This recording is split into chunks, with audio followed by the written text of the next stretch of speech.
Hey everyone, good morning. Welcome to the Daily here on MLSsoccer.com. I am Josh Weisenhunt, joined here by Andrew Wiebe. And we're going to start things off, of course, with the big result for the U.S. last night. 6-1 winners over Belize at Geldwen Field. And before Andrew and I get into it, our very own Jonah Friedman was at Geldwen last night. He has a report from the match. The U.S. national team coming into their Gold Cup opener said that no matter the opponent, they had to start off on the right foot. No matter that Belize was ranked 130th in the world, they had to get going, they had to score goals, and did they ever. It took only 12 minutes for the U.S. to get on the board, with Chris Wondolowski scoring his second goal in as many games, and they didn't let up from there. Wondolowski had a hat trick, Landon Donavon added a goal, and his 50th career assist in a U.S. shirt, becoming the first American to reach the 50-50 club for the U.S. national team. Stuart Holden got a goal, Michael Orozco-Fiscal got a goal. In the end, the U.S. turned it on for a 6-1 victory in which they said they took everything seriously and worked for every goal they got. Now with this result, the U.S. sits on top of Group C through one game by virtue of goal differential, even though Costa Rica also won tonight. But now they go into Salt Lake City and take on a Cuba team in which they can really turn up the juice and produce a goal differential that will be insurmountable. The U.S. knows that they cannot let up from here. They know it's important. That takes place on Saturday.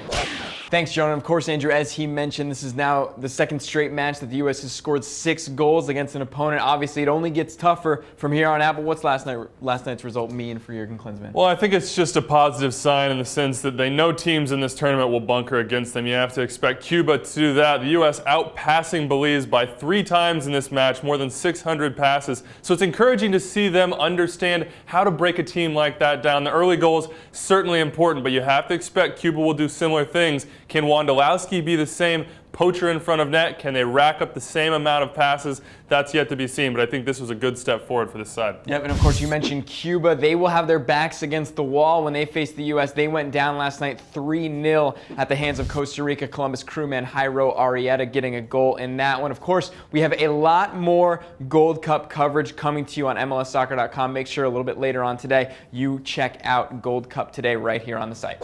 Well, the summer transfer window is officially open in MLS, and Andrew, on Tuesday we had at least one team getting down to business. Really interesting trade. DC United acquire playmaker Luis Silva from Toronto FC in exchange for allocation money. Yeah, well, we'll start with Toronto FC. You've seen them stockpile allocations, stockpile resources. You have to expect they're going to do something with that in this transfer window. They've said as much. They've got targets. Will they land them? We'll have to wait and see on that. Meanwhile, DC, honestly, they needed any option they can get in the attack. Record-setting levels of futility right now. 8 goals in 19 games. They need somebody who can provide a spark. Luis Silva could certainly be that man. Never really found a place in Toronto. Is he a central playmaker? Is he a wide player? Is he a second forward? Never really locked in a spot. So perhaps in DC, they know where they want to see him play. They need help in the wings. They need help in the middle. They need help everywhere, honestly. So a big move for them to get the number 4 overall selection in that 2012 Super Draft. Yes, certainly. And a couple more moves surrounding DC United coming down the pipe. It appears that they're going to make a homegrown signing, Andrew.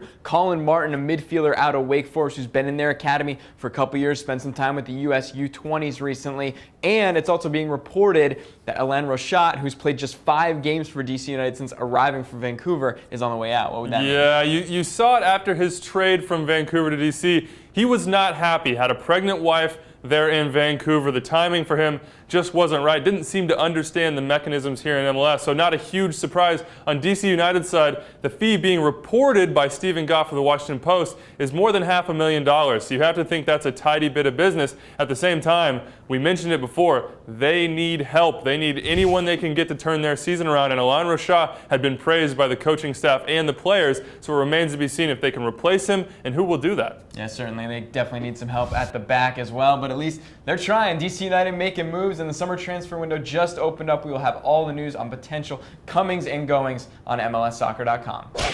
And one guy we know who will not be coming to MLS, Andrew, it was rumored for a while that LA Galaxy were getting a big offer ready for Mexican star Giovani Dos Santos. We know now that is not going to be happening. Gio, of course, joining Villarreal. Yeah, he's trading one relegated side for a promoted side. Mallorca, the team he scored 6 goals in La Liga with last year, going down after an 18th place finish. Villarreal coming back up to where they belong, so to speak. You may remember them from Josie Altidore and Giuseppe Rossi, but a move that I think Dos Santos wanted to make the entire time. He said, look, this one was on the table before they got relegated. He wants to be in Spain. He wants to be in Europe. Ended up getting what he wanted in the end. Of course, that LA Galaxy offer, though, LA categorically denies that that was on the table. Grant Wahl of Sports Illustrated reported yesterday, though, that it was. It's just that Dos Santos chose a different direction. Either way, we'll see the Mexican national team starlet in Columbus when they face off against the U.S. men's national team. Promises to be a huge game. Yeah, certainly will be. And of course, speaking of LA Galaxy, make sure you check out a brand new Anatomy of a Goal coming out later today, featuring that beauty from Marcelo Sarvas. And also,